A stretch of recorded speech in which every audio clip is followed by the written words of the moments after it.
Well, we might as well get going. It's just about past 3 o'clock now. So why don't we get going? I'll introduce myself and the others here in a moment. So my name is Erin Scott. I am one of the faculty advisors here for the Faculty of Kinesiology. So I work with undergraduate students like you, helping you in a number of things, choosing your courses, any questions about your university experience, anything at all, you can come to one of us in the advising office. If you don't know who to ask, you can definitely come to us and we'll be your starting point.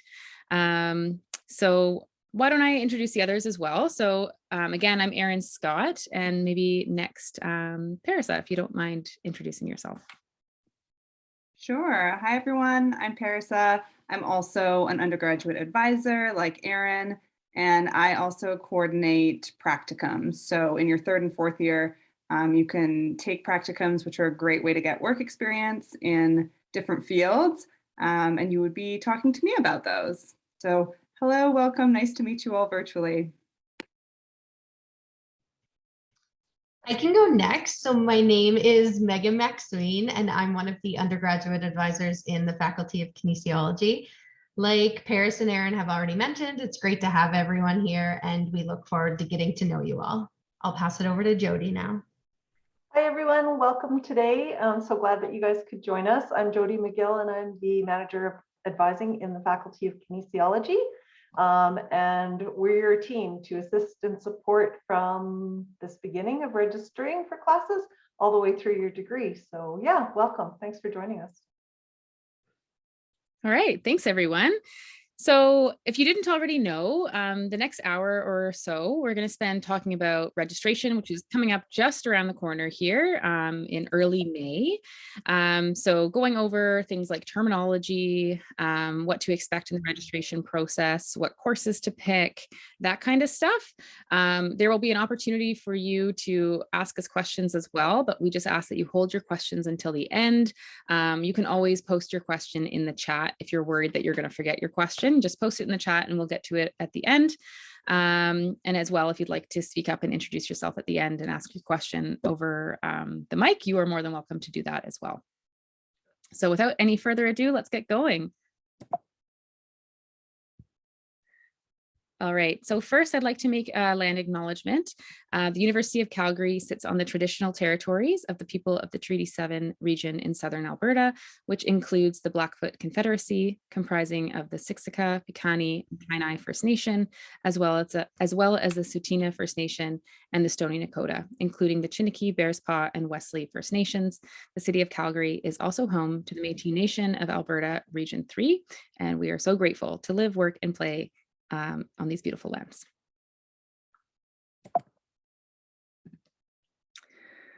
All right, so I've briefly already covered kind of what our agenda for the day is, but just a refresher, we are going over some registration terminology today, discussing again how you will be choosing courses and maybe types of courses to choose, how to actually register using Schedule Builder, as well as some of the other tools that we have, and of course, how to get help if you're experiencing any trouble or have any questions. So first and foremost, terminology.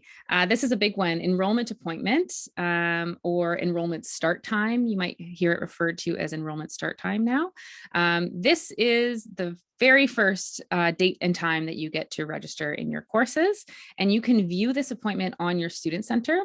So when you log in to my.ucalgary.ca, this will be front and center on that first page that you see on the right-hand side. So in this example, this is showing that this person was allowed to register starting March 27th at 11 a.m. It doesn't mean that that starts and ends on that day. It's just the first possible day. And then it continues on for the rest of the summer until the drop deadline in September or the drop deadline in January. So that's an important one to know. So make note of that. Set an alarm in your calendar if you think you're going to have trouble remembering, because registering on time is pretty important for the Faculty of Kinesiology. We like our students to get registered right away so that everything is kind of set up before we go into the summer.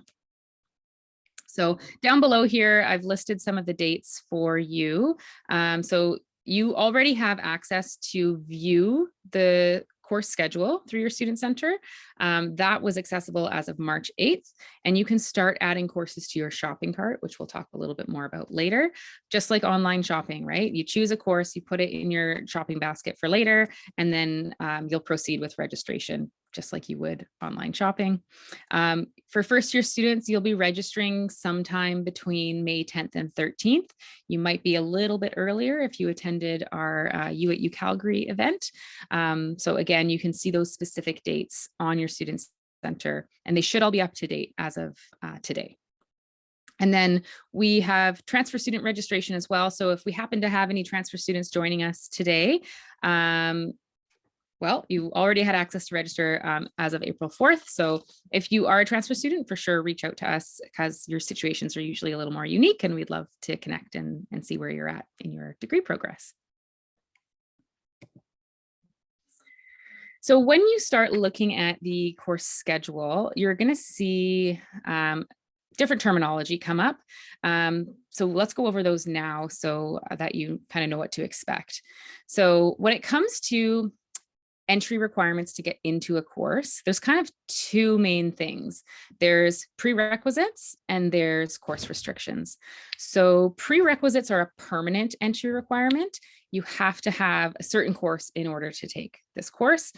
For example, with Kines 259, your introductory anatomy course, you have to have Bio 30, Chem 30, Math 30-1. Those are permanent prerequisites. Those don't change. A course restriction is something that is temporarily on a course to give priority to certain student categories. So in this instance, an example would be, again, using the example of 259 anatomy. This course is actually restricted to kinesiology students and nursing students for the first few months of registration, because we want to make sure that you guys have first priority access to get this course because you need it for your degree. And again, this is why it's important to register right away, because our system is set up to reserve seats for a limited amount of time to make sure that you get everything you need to progress through your degree smoothly. So that's kind of the main difference between what I say is a permanent prerequisite and a temporary course restriction. There's other types of requisites as well. The two bottom ones, we have anti-requisite listed here, as well as co-requisite. So an anti-requisite it means that a course cannot be taken for credit if it's too similar to another course that you've taken. And I've listed an example here of Kines 259 and Biology 305. There's a lot of crossover in those two courses with physiology. So you can't take two courses that are too similar. A co-requisite is a course that usually has to be taken or can be taken at the same time as another course.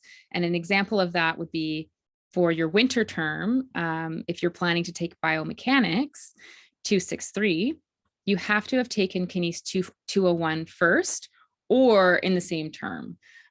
You can't take 263 before 201. So at the very least, you have to make sure you're in 201 in the same semester as 263. So that's an example of co-requisite. Something else, we have this purple star over here. You'll notice this purple star sometimes when you're looking at courses online, and that purple star just indicates that there's a course restriction. So another example would be maybe you're planning to take, let's say, Chemistry 201. But if you don't require chemistry for your degree and you notice that there's a purple star next to it, there's a likelihood that that course is restricted for other students who do require it. So you can just click into the course details once you see that purple star to get a little more information about those course restrictions. Some other things you'll notice when you're looking at your courses on the schedule builder is you'll notice that there's usually three components, a lecture, a lab, and a tutorial. You don't necessarily, each course won't necessarily have all three. Sometimes you'll only have a lecture, or you'll only have a lecture and a lab, or only a lecture and a tutorial. Sometimes you will have all three. So the difference is basically the mode of instruction. So with a lecture, it is the main instructional component of the course. That's the one where you'll maybe be in class 3 times a week, 1 hour each day. So maybe you're doing Monday, Wednesday, Fridays, 8 a.m. to 9 a.m. and that's your lecture. But on top of that, you've also got this lab where you're in a smaller class size, you're working with a teaching assistant. So not normally your professor, but often a graduate student or somebody else who is walking you through more of like a hands-on learning experience. So an example, I'm going to use anatomy again. You'll be in a cadaver lab and you'll be looking at human cadavers and really trying to understand the human system and how muscles attach and what the different bones in the body are and where they are. So that's what you would do in a lab. And then a tutorial is a little bit different. It is another secondary component where you get more opportunity to just ask questions, work in smaller groups, work on class material, enter into discussions. It's kind of more of like a reflective learning opportunity. Whereas often in lecture, you might be with, 200 or 300 students. You don't really get a chance to have that kind of discussion, right? But in a tutorial, you'll have more opportunity to hear from your classmates, hear different perspectives, and just engage in the class material in a different way. I will say, sorry, this is one thing. If your course requires, a combination of these, you can't opt out of one of them. You have to attend all of them. So if it lists lecture, lab, and tutorial for a course, then you have to register in all three. It actually won't let you not register for all three or the two. So just keep that in mind when you're scheduling. There's no way that you'll forget to add the lab or anything like that. All right, these ones, probably a little less common. You might not have heard of these ones yet. So multi-term course, you're probably not going to run into many of these in your first year, but possibly. So we kind of call these A and B courses because you'll have part A in the fall and part B in the winter. So it's a full year course stretching from September to April. Sometimes they're worth 6 units over the 2 terms, and sometimes they're only worth 3 units. It depends on the course. Again, they're pretty unusual, so you probably won't come across many of these. And if you have any questions, you can certainly check in with us. You have to register for both A and B if you're planning to take a multi-term course. You cannot only take part A or only part B. Synchronous means that the course component is delivered at specific times, and you must participate and engage in the course content at this time. So this kind of content, or these words, this terminology is often accompanied with some of the online courses that we deliver. If you're looking at taking any online classes, you may see these synchronous, asynchronous, and blended words kind of jumbled in there. So synchronous will mean that you have to be online to attend your lecture at the scheduled class time, whereas asynchronous means that you can engage in the course material at any time that's convenient for you.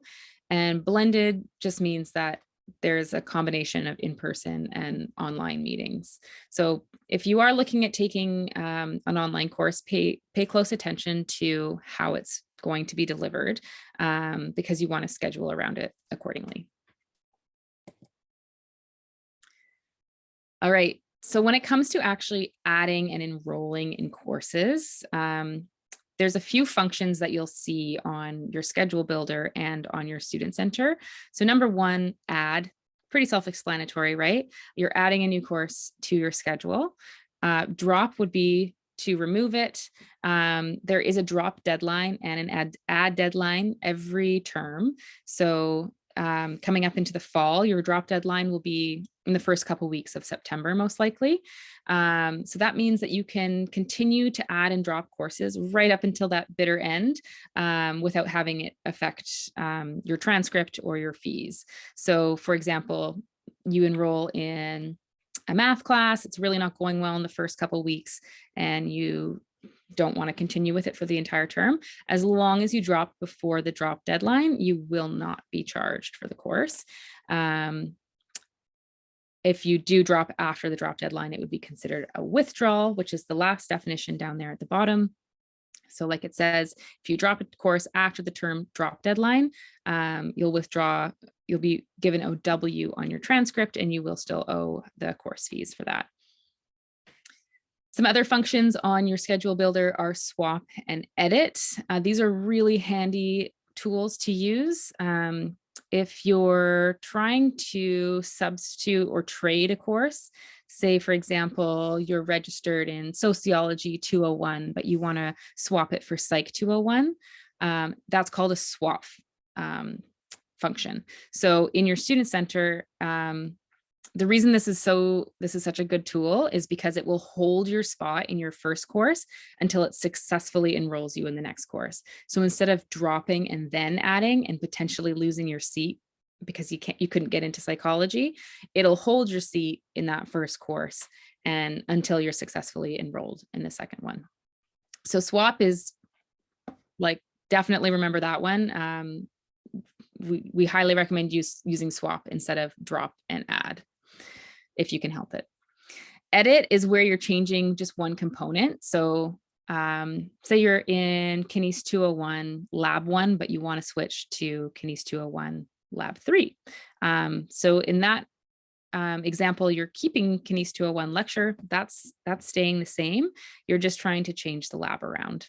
And so you use the edit function and it keeps you enrolled in everything until you click OK and it pushes through. And again, it will save your seat in the current lab section until it successfully puts you in the next.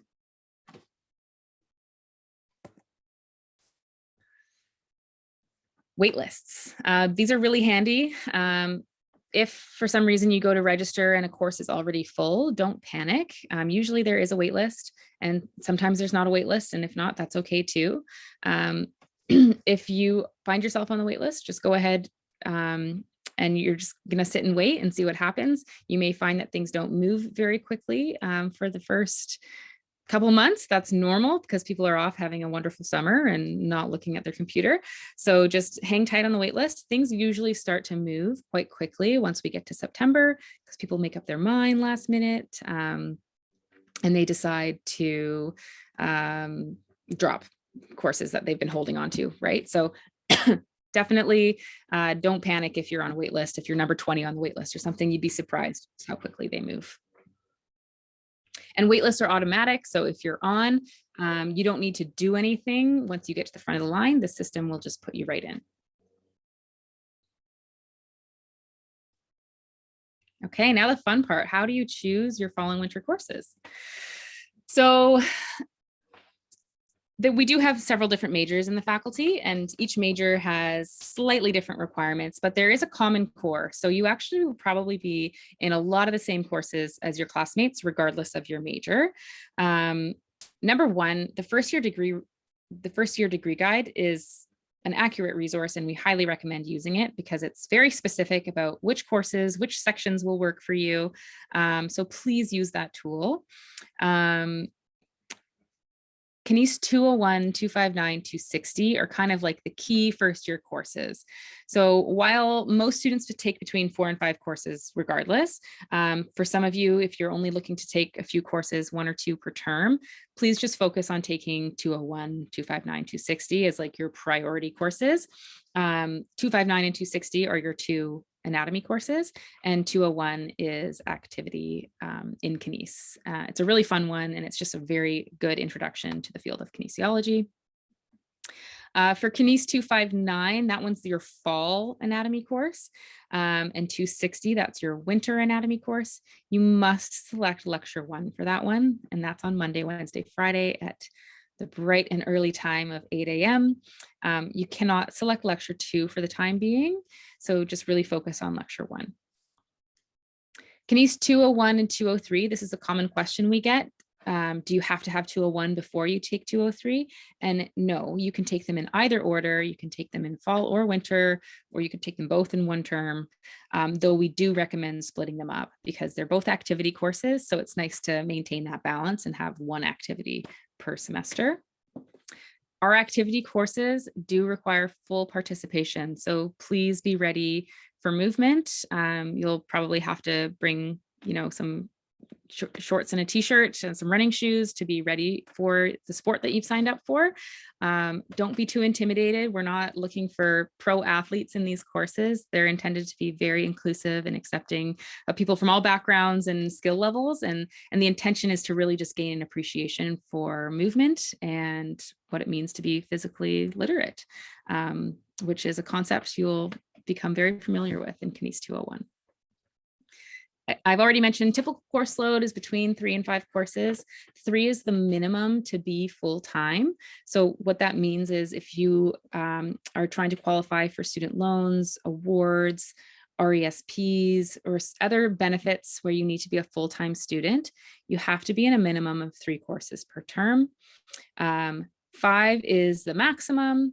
And so, yeah, like I say, most of our students take between 3 and 5. If you're feeling intimidated by 5, then please feel free to take fewer than that. Take 4 if that feels comfortable. It's for that first fall term. Sometimes students like to take only 4 just to see how it feels, and they'll pick it up to 5 if they feel like they can manage more. If you were to stick with 5 courses per term, every term for 4 years, then you would graduate in exactly 4 years. There's 40 courses in your degree, so 5 per term will get you done in 4 years. But that said, don't feel stuck to that timeline. There's no rush for you to finish in exactly 4 years. Lots of students are working part-time or volunteering or have, family commitments or whatever. So just stick with a schedule that feels sustainable for you, and we'll be here to support. So for those of you who are in our biomechanics major, you will be taking courses from, well, 3 different areas really. So Kines, engineering, and math. So you'll need to connect with the engineering office. You should have already received some communication from our office on how to do that. So if you haven't received that information, please connect with us, send us an email to Kinesiinfo, and we'll provide you with the information you need. But essentially, you'll just have to reach out to the engineering office for access to their courses, because they're offered in a block format. Whereas ours, or most kinesiology students, don't register in a block format. We also have our BA Begin major combined degree. And if you are planning to take Dance 331 in your winter term, send a note to the dance department there. Just jot down that email address and they will give you access. Just a little side note. First year students can only register in 200 level courses. So that's why our dance students need special permission for this 300 level. So just bear that in mind, everyone. Don't plan on taking any 300 level courses this year. You won't be able to, aside from dance students.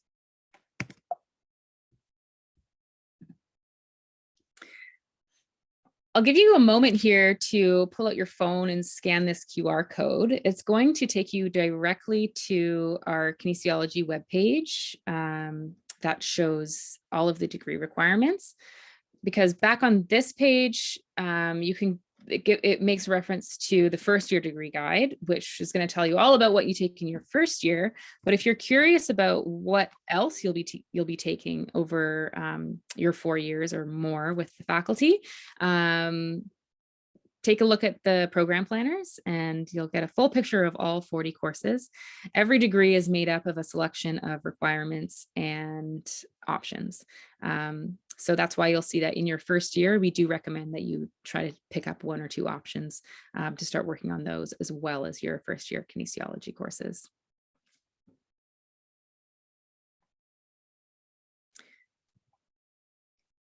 And the fun stuff, how to register.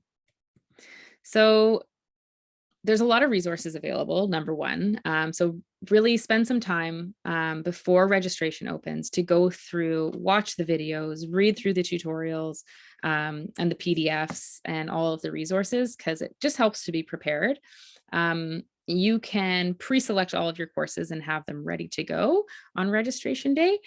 So make sure you watch these videos to learn a little bit about how to do that.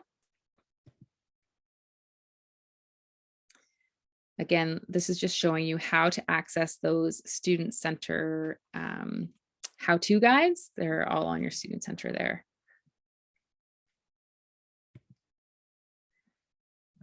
So when it actually comes to registering, so this is kind of just like a screenshot of what your student center looks like when you log in. So you'll see your enrollment appointment there. Hopefully you've already got that sorted out and you've written it down in your calendar or whatever, so you're not missing it. And then just under the enrollment appointment, there's 2 red buttons. There's course search and there's schedule builder. So when it comes to actually plotting the courses out and seeing how they fit together, I recommend using schedule builder.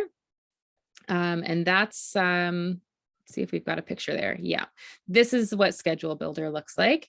So it gives you a nice calendar view of Monday to Friday, and it plots courses in. It is really useful for generating multiple schedules. So you can kind of click through your different options and it'll populate the courses. Start playing around with this early. Like I say, there's no harm in just going on and plugging some courses in to see how they all fit together. And again, lots of video tutorials hosted on YouTube and on the registrar's page. I have it, I did have it open here. Let's see if I can get logged in. I was going to just briefly show you kind of what it looks like if you haven't had a chance to look at it yet. Let me just get logged in.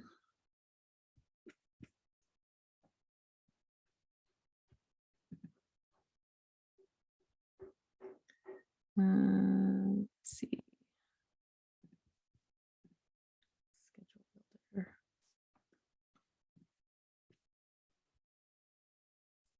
Okay, maybe this isn't going to work out the way I wanted it to. But I promise that if you just log on to your student center and access it through this page, it's super easy to use, almost foolproof. The other option here is to use the course search button. And with course search, it's a little more old school. I gotta be honest, I prefer it. It allows you to select courses specifically on your student center. So you can see that section down below with the edit, drop, and swap options.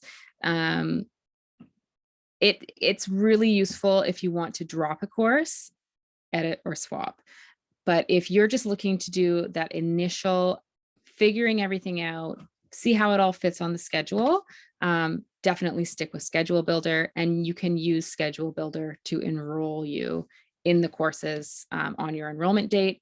But once that schedule is set, I just recommend coming back to your student center and using these edit, drop, and swap. If there's one thing I can kind of impart on you during this presentation, it's to use the edit, drop, and swap on your student center when you need to make schedule changes. I don't recommend using schedule builder if you have to make schedule changes after it's already been set. Okay, what's next? Yeah, so this is again just talking a little bit about that course search button. Highly recommend using Visual Schedule Builder to create your schedule, but please use course search to make any edits. All right, so when it actually comes to your registration day and you are ready to enroll, you're going to see these buttons on your schedule that say validate, add, submit, edit. The validate option is great because it tells you if you meet the prerequisites before you even get to register. So let's say you're supposed to register on May 10th, but you're playing around with it now and you'd like to see if you meet all the requisites. You can press this validate button and it should tell you if you're eligible to enroll in the course or not. There is one kind of glitchy thing with this. It won't recognize if you're in the course already in the fall term. So if you're planning to enroll in Kines 260, for example, for the winter term, it might tell you you don't meet the prerequisite because the prereq is 259, which is in your fall term, which you haven't taken yet, even though it's already in your schedule. So just beware. Don't be too worried if you get some weird errors like that, where you're planning to take the course, you're planning to take the prerequisite in the preceding term. But it's helpful because it will tell you if you have time conflicts or if you are missing any prerequisites. This is a good opportunity for us to catch if maybe a high school course of yours hasn't been posted properly. which would give you a prerequisite error. So it's an opportunity for you to connect with us in advance and proactively so that you have a smooth registration experience. The validate button does not actually enroll you. Again, this is just kind of like a pre-check. So just remember that you won't be enrolled in courses when you press validate. You will still have to return on your registration day, and you just press get this schedule and it will confirm everything and put you in courses. So getting help when it comes to registration questions or any kinds of trouble that you're experiencing, of course, you can always reach out to us, but there's actually a lot of resources to reach out to as well.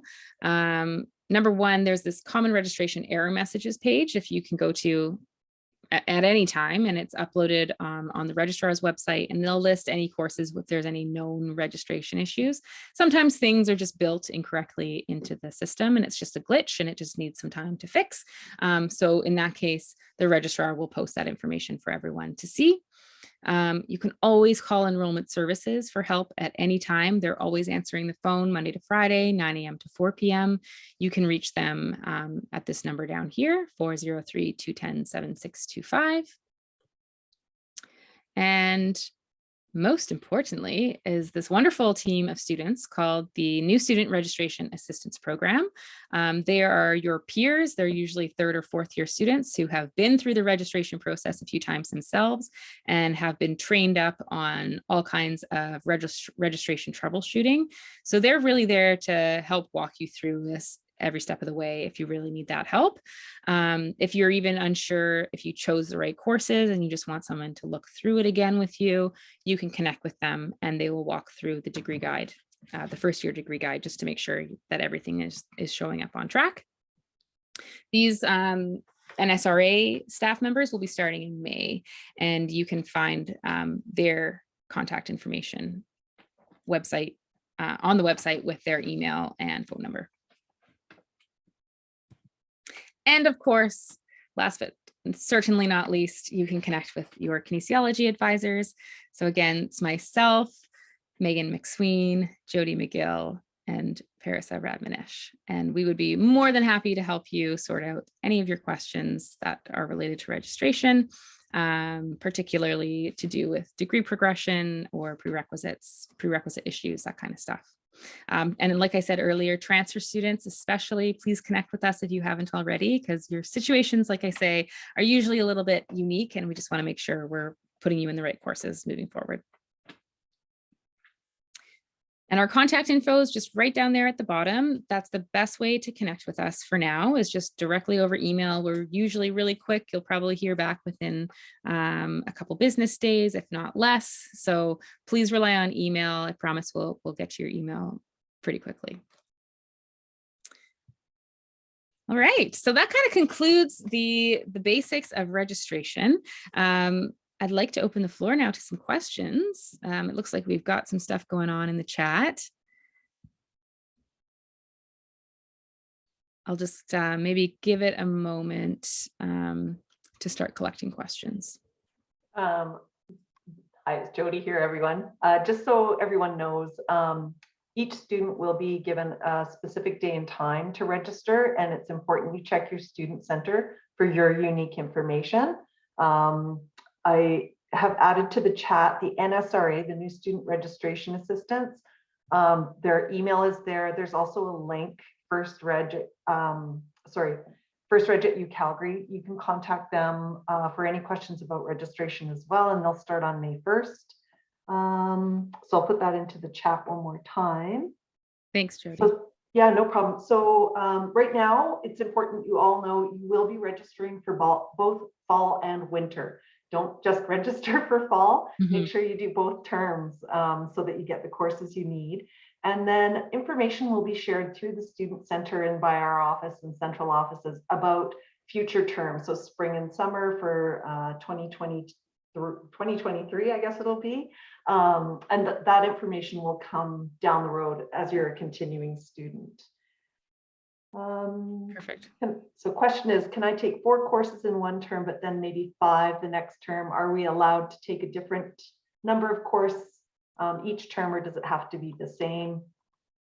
So the advice is register for the 5 based on the first year degree guide, and then use that drop or swap deadline in the beginning of each term to make adjustments. So get your courses in, go and see what they're like, think about your course load, how you're feeling about the ones you're registered in, and then make adjustments. Don't just register for 3 or 4 and then hope to add to that in the fall. It's better to have and not need than need and not have those classes. Wow, we're getting lots here.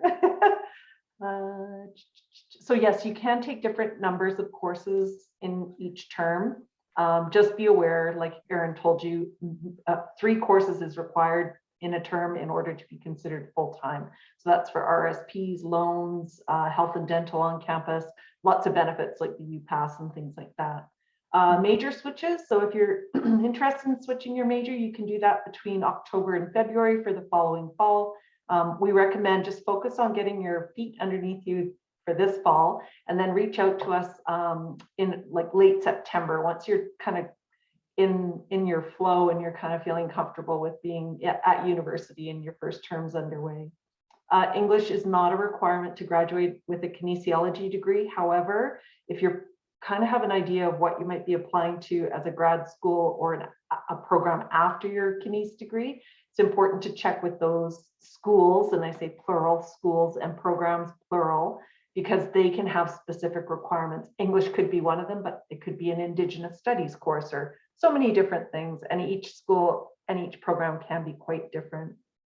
Megan has posted the new student registration advising, new student registration assistance advising link on there. So you can email them, but there's other ways that you can connect as well, and they do book appointments. So have a look at the link and you'll find some resources. The drop deadline, the specific date varies each term, but it is within the first week or 2 of fall, and then again in the first week or 2 of winter, and those are posted. You guys will have that information again in your student center. So again, don't rely on hearsay too much. Go in and check for the specifics so you don't miss out on that. Classes provide the best path going into medicine after your degree. You need to check with the med schools that you're planning to apply to. And as far as MCATs, we do have some sessions that we offer for Cummings School of Medicine, U of A, Physio, U of A, Occupational Therapy, and a few others, where they'll talk about what the requirements are. So right now, we recommend students just focus on becoming an undergraduate in kinesiology, and you could start doing some research over the summer to get familiar with what the processes are or what the requirements are for the various programs that you're going to apply to, med school being one of them. It's a very popular one for kines students. If you take 4 classes this fall, how will you make up for the course? So as Erin said, so if you take 5 classes in fall and 5 classes in winter each year, you would complete in 4 years, 40 courses. But some students will take 4 classes in fall, they might take 4 classes in winter, and then pick up some classes in spring or summer, maybe some option courses, depends on their degree and what or the major you're taking. So on average, kines students take 5 to 5 1/4 years to complete their degree, and many times it's so that they'll take a little bit of a lower course load in order to manage their GPA, knowing that they're going to be applying or planning to apply to some pretty competitive programs. So there are ways to get 10 courses in a year. It might be 5 in fall, 5 in winter, but it might be 4 and 4 or 5 and 3, and then a couple in the spring. So, or it might just be adding to your degree at the end. Yes, so first year degree guide, you should have been sent. So this is important. You need to make sure you're monitoring your @UCalgary email account. No information will be sent to your Gmails or your personal email addresses. We're mandated, every office on campus is mandated to use only @UCalgary email addresses to communicate through. So all information about registration and links to critical information would be sent to that account. And to find which courses you need to take, it would be the first year degree guide is what you're looking for, and it lists exactly what you need to take fall and winter for the major that you're going to be in. So Kines 201 and 203, they are requirements. You must participate. You could be doing rugby and dance. You could be doing volleyball and swimming. And again, I think Erin mentioned this, the intention is not that you become an athletic or an Olympian in the sport. The intention is that you give something a try. As we get older, and I can speak to this really well, being an old lady, we stop trying new things. So it's really a great opportunity to kind of try something new and see what different activities are about. Work together as a group in your labs and support each other. And yeah, so you must be able and willing to participate. They are first year courses. If you do have some type of injury, so we have students sometimes by fall or the term they're taking the courses, they've incurred a concussion or an injury, reach out to us. Don't just assume that you'll be able to sit on the bench at the side. You're not going to be allowed to do that. It's important that you take initiative, and if something comes up, you're reaching out and making sure that you've communicated and sought help. People are, it's your degree. It's up to you to take those steps. You do not have to take English in your kinesiology degree, but like I said, you may need it for what you're planning on going on to, and you'll need to do the research on what, if you're planning physio at UBC versus U of A versus back east somewhere, the requirements can be totally different. And physio could be different than occupational therapy or chiropractic. So it's not required for a kines degree, but it might be required elsewhere. So majors, how do they work? That's something that we can talk to you. Angelo has asked this question. So if anybody has questions about majors, you are admitted to your specific degree and major for fall 2022. If you're wanting to change or you want to discuss a possible change, it's a very simple process once you're admitted to kines to make that change, but we would ask you to reach out to us in late September to go over the process and discuss, what do the courses look like? What do the requirements look like? But because all of the courses in first year for almost all kines students are very similar, you're basically not going to lose any time if you change in second year. And Angelo, with majors, like Jody said, you're already in a major. Sometimes people think that they have been admitted without a major, but that's not true. Everyone comes into the program with a major, even if it's the kines major, otherwise known as our general. You don't have to choose anything more specific. If you have a really broad spectrum of interest in kinesiology, then it's fine to stick with the kinesiology major. So I've just posted a link to where we hide all our PDFs. They're actually public. So each major on that link has a PDF within the title.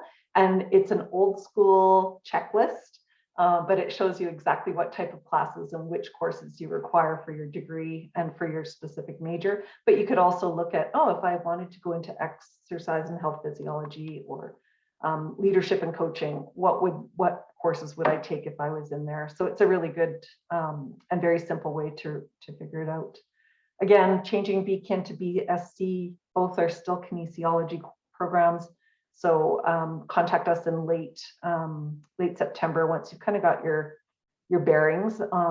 Being a new university student, then we can help you. And we quite often will have information sessions to talk about the change of program process, so that you're aware of how it works and what you need to do. But there's no cost. It's not like applying to the university again. It's a very simple internal process.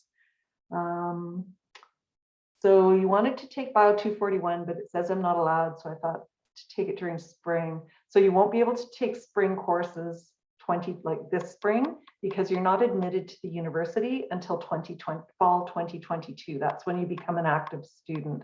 So you would be looking at trying to get into it fall or winter if it's offered, and again looking at restrictions and so on. Or you would be taking it if you wanted it in spring 2023. Lecture 2 for 259 and 260. That noon time is just so enticing. But lecture 1 is built to align with your other kines courses. There are some seats in lecture 2 that are set aside for kines students, but very few. Majority of the students who take lecture 2 are non-Kines students. So lecture 1 is strongly encouraged because you'll find that it doesn't conflict with your other Kines courses as much as lecture 2 might. You have to take, yeah, 8 a.m. lecture 1, that's the one for you, Monday, Wednesday, Friday. So, you know, it's important students understand that, and Megan's put a little bit of content there as well about those courses. Be prepared to be on campus in class between 8 a.m. and 4 to 5 p.m. Monday through Friday. Doesn't mean you'll be there every day for that length of time, but that's when courses are typically scheduled.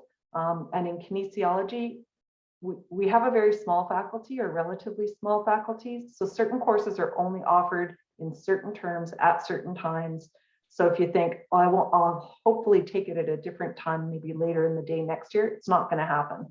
So, you know, and it can impact progression. So make sure that you're aware and know that this is like having kind of a full-time job Monday through Friday, but it's an academic job. So, so your at UCalgary email you should have set up. You should have received information when you were admitted on how to get your EID set up so that you could log in and have your email set up. So you don't see anything in your inbox. So if you're having problems with your email or your EID setup, you need to contact IT so that they can look at your account and help you out with that. Make sure when you're contacting any office, including us, don't assume that we can find you by name. There's a lot of similar names. Sometimes people, you know, are in the system with a legal name, but that's not what their email shows as. So UCIDs are critical. You have to ensure that you're including that in all your emails. So the academic year is split out into 4 terms: fall, winter, spring, summer. Fall and winter, that's when majority of your Kines or your required courses will be offered. You can take spring and summer courses, but it's not mandatory. So some students will take spring or summer courses to, you know, keep on that 10 per year kind of track, or they might take electives, you know, that they need, or to, you know, if I knock a class off in spring or summer, that means I could reduce my course load in a future year. So yeah, fall and winter, and then spring and summer.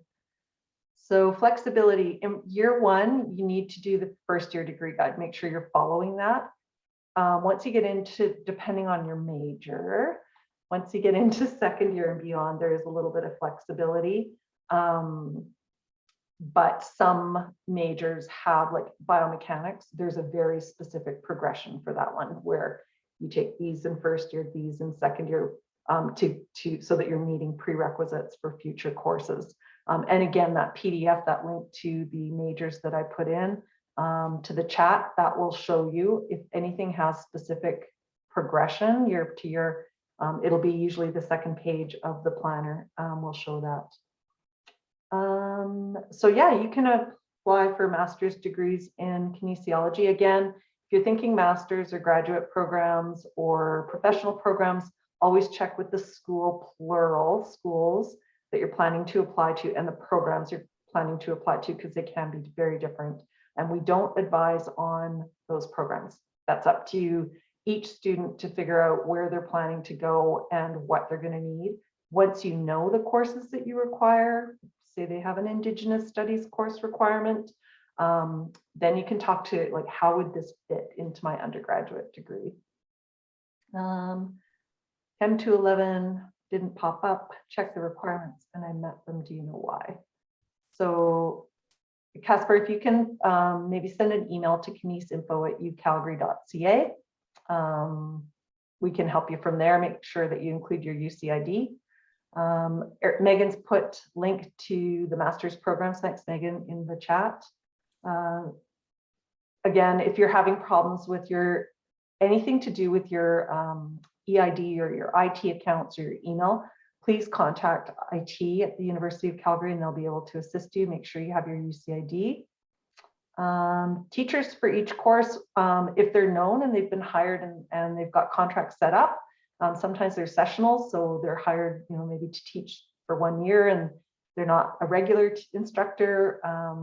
they'll be posted as that happens.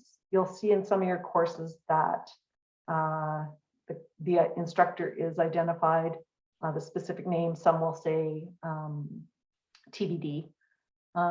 Again, Megan addressed the noon lecture, so in her mention there. UCalgary emails, so everybody would have been given information on how to set up their EIDs and their IT accounts. So go back to your emails. If you're not sure, and sorry, Megan's put a link in here for email setup. So again, I'm sorry if this is wrong, but Gia, if you have specific courses, this is where Erin was talking about restrictions. So you don't require Biology 241 for any chem degree. You don't require necessarily Psych or Chem 201, depending on what your major is. So if you're taking these courses as electives or options to meet a graduate program requirement, you'll have to wait for those restrictions to come down. And again, you can email kinesiinfo@ucalgary.ca and we'll help you out from there. Make sure you include your UCID. Parissa has given you a link to the IT website. Megan has given you a link to IT as well as the email setup information. First year degree guide is for students. So our program admits only to fall. So the first year degree guide shows the courses you require for fall and winter. Spring is not mandatory, nor is summer. If you wanted to take spring courses, those courses are usually published in January. And at that point, you can talk to our group and we'll be able to help you. You know, are you going to take a course? What might you take? And you'll have a better sense of how the system works at that point. Yeah, semester abroad, fantastic. Study abroad, there's lots of opportunities for that. So yeah, in the fall, the study abroad office runs information sessions and we will give you guys links and so on. We communicate through a D2L platform, also known as Brightspace. We have a Kines news page that you will be added to later in the summer, and we'll populate it with all sorts of wonderful information to augment your degree and to, yeah, information sessions, and study abroad is one that we promote a lot. So definitely there are opportunities. You won't do it in first year. Some do it in second year. But majority, I think, and Erin's our guru on this, but is third year, quite often winter, depending on where you're going and that type of things. So yes, first year classes in fall and winter, make sure you're registering for fall and winter, follow the first year degree guide. Megan covered the spring courses, first year, and put them into spring, spread out my schedule. You can, but you won't know what's offered in spring until January. So if you are planning on taking a reduced course load in fall or winter, it's a good idea to check in with these Kines advisors before you start dropping classes, just to make sure that you're not dropping classes that would impact courses you want to take or need to take in second year. Megan has also posted the study abroad information, a link to that, so you can have a little look-see and find out more. They've got a video in there, Study Abroad 101, I think. First year Kines students do all their classes in fall and winter, and none in the spring. Yes, Kevin, so spring and summer are not mandatory. If you wanted to take spring and summer courses, there's a few classes, Kines classes offered in spring. There's really nothing in summer. You would be looking at options. So Cassie, those are questions that, you know, I can't enforce enough or you know, reiterate enough. Just stick to your degree guide. Your first year degree guide tells you exactly what you need to take in your first year for fall and for winter. And options, if you look at those PDF planners that we have a link to, they'll tell you how many options and what type of options you can take. And some of those will be outside the faculty. You're going to have to take a certain number of courses outside Kines. So if that's not clear, Cassie, you can always email Kinesiinfo and we can answer from there. Overall averages for the programs this year, students who applied to Kines. Gia, admission averages are posted on the admissions webpage, and they're kind of a range because it can start really high, and then depending on uptake and you know how many accept, if they have to fill more seats and students, the applicant pool isn't at that high level, they'll drop it a bit. So it really varies as time goes, as the admission cycle goes on. Science courses as options, will they contribute towards a BSc? So yes, there is a specific list of what courses count towards the BSc. I'll post that into the chat for you. And there is a PDF, again, a PDF planner, so that will take you to the list. Oh, and yeah, so Megan's also put it in there. And the degree requirement, so for each of our majors, kinesiology is also a major. The PDF planners are on this link that I've just added. When you go into the BSc PDF, on the top right-hand side, you'll see a little box with a hyperlink, and that will take you to the link that Megan and I have just posted in the chat as well. Some of the optional courses say not included in GPA. So that not included in GPA usually means that it's a pass-fail, it's not graded. Our practicums are an example of that, where there is no A to F kind of grading scale. You either pass it or you don't, and it doesn't have a GPA weighting. There's no grade point average associated with it, so it doesn't contribute to your GPA. So GPA is a really tricky one. Depends who's calculating it, where it's being calculated, because it can be done in many, many, many different ways. Even at the University of Calgary, if you're looking at admission to nursing versus admission to kines, it can, you know, it could be your most recently completed 30 units, most recently completed 30 graded units. It can be your most recent 30 units, but you know, it has to include these courses. It can be your 2 best years. It can be done a million ways from Sunday, so it's really important to check with the program that you're applying to, or plural. Don't assume that if you're, you know, thinking of education at the U of C, that that's going to be the same as education at Lethbridge. Or again, physio at U of A and physio at UBC, completely different GPA calculations and requirements. So it's really important to do your homework. And, you know, if you're unsure on like, how do I start researching this stuff, we can help with that. You know, we recommend using an Excel sheet and just a few little tips so that help you kind of get everything, keep it all in one spot when you're researching various schools. But we can't possibly know all of the requirements and all of the intricacies of every program out there. So, and we would hate to misadvise you. We would hate for you to go through your degree, apply, and find out that, you know, we didn't realize that another course was required or how they had changed things. And so it's really important that you reach out to those schools to keep apprised of any little changes that they might make. And Megan's just addressed the kines courses are a priority because they'll be prerequisite for your next year and the following years. And you know, your first year in kines is really foundational. You're going to get that anatomy and physiology. You're going to get, you know, some of the mind science and neuro. You're going to get those activity and courses, and it's the sociology, you know, like sex and gender in sport and representation in sport and movement. And that's going to lead into and open your eyes up to what kines is about and where it could take you and the different aspects that you might not be fully aware of at this point. So taking kines courses per the first year degree guide is really, really important. So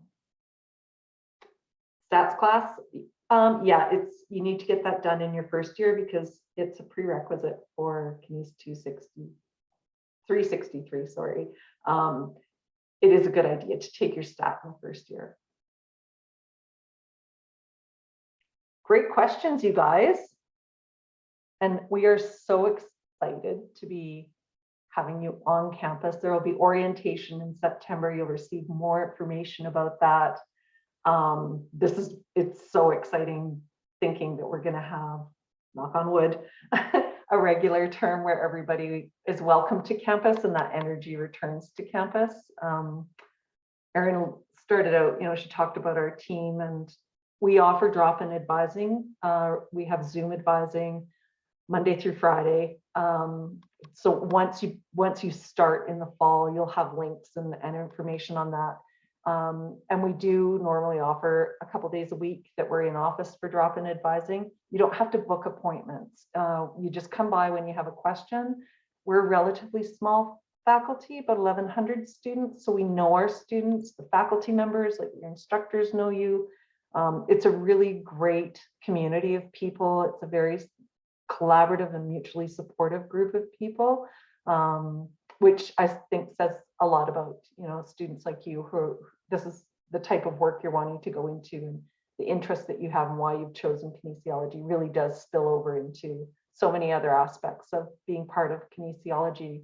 So yeah, #1 sports science school in North America and number 11 worldwide. So, a lot of that is due to the students that have come through before you, and I'm sure you'll continue that legacy as you go through your degrees. Okay, so Kevin, there isn't, there's an, what is it called? Rate My Prof. It's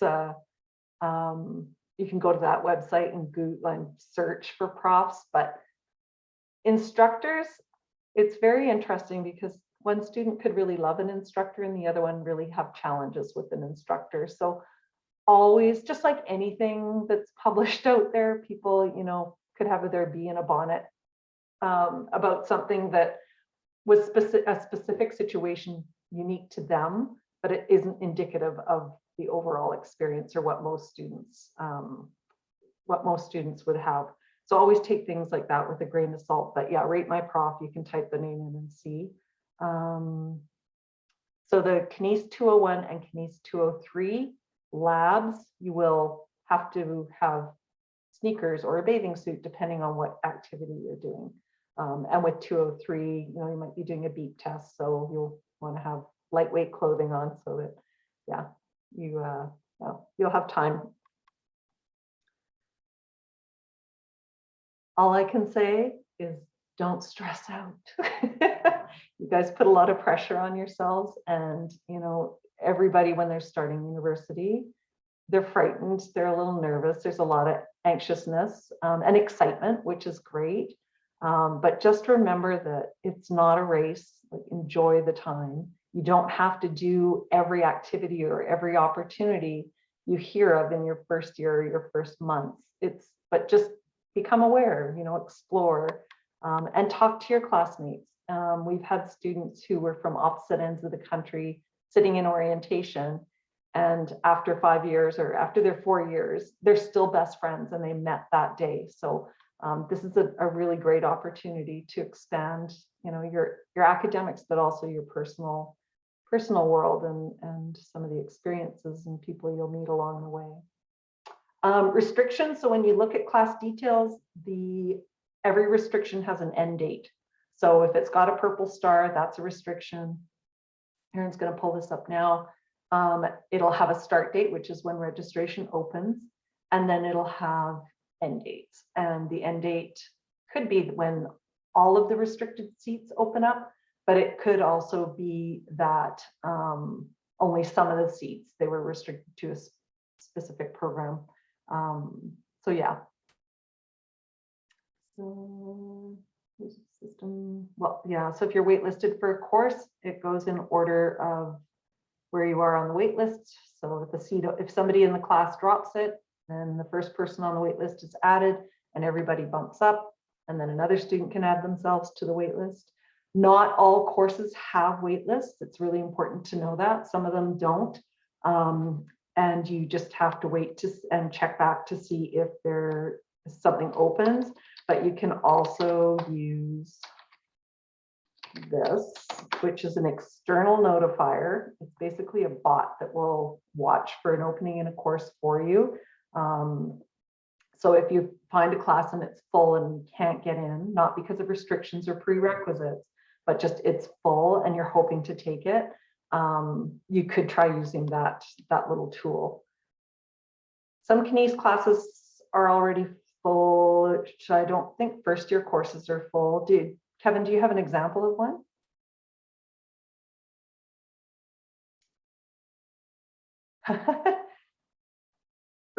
So first year courses are 200 level courses. Kines 201, 203, 213, 244, 259, 260, 263. They should all have seats in them. They shouldn't be full, I don't believe. If it's a course that's at a higher level or from another faculty that you're looking at, so if it's a chem course or bio, potentially those could be full.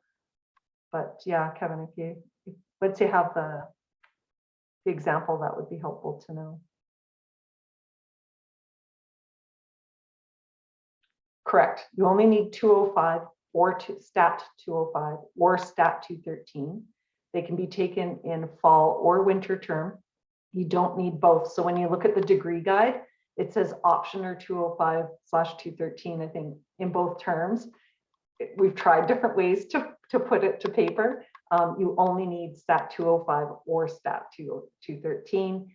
If you are in the motor and psychosocial aspects of sport, you must take 213 because you're going to have to take STAT 217 as well, and 213 is the prereq. Open option prior. Yep. So register for all your Kines courses, and then when you're looking at open options, that can be a subject in anything, and it should fit around your Kines schedule. So you, like Megan said, schedule your Kines stuff, get all that in locked and loaded, and then find options to go around. So Kines 251 is full. So you may need to choose a different lab than Kevin.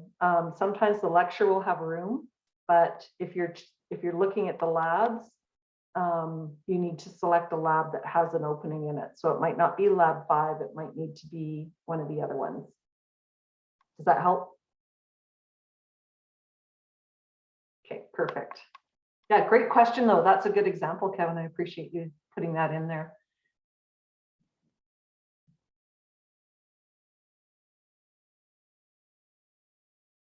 Is everybody excited? I'll give you 3 choice, or how about you guys type in how you're feeling about coming in this fall? One word.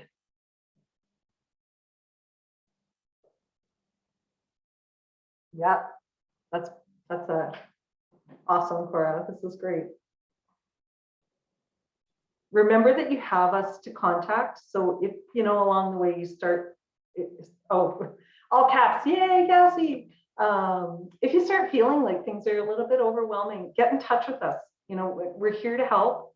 Sometimes just talking to someone and talking through how you're feeling, or maybe there's a little concern that's come up. Maybe you need assistance with something specific. If we don't have the information in our office, or we don't do it, we know who does. So we can definitely connect you. Great word, pumped. We can definitely connect you with the resources to help you along the way. So yeah, keep the words coming. This is great. I'm enthusiastic. I'm very, very enthused about this. So I'm going to stop talking now and let Erin wrap it up.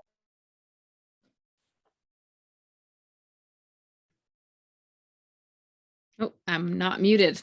Good. Yeah, so thank you everyone for being here, and really great questions. It really allowed us to dig in and get into some specific scenarios. So thanks for being here. We're really excited to meet you. I've already noticed a lot of familiar names in the chat, so that's a great thing. Please reach out to us, like Jody said, if you have any questions or concerns, or if you're feeling anxious. That's why we're here. So please reach out. And that's all for today, folks. So thanks for being here, and have a wonderful weekend.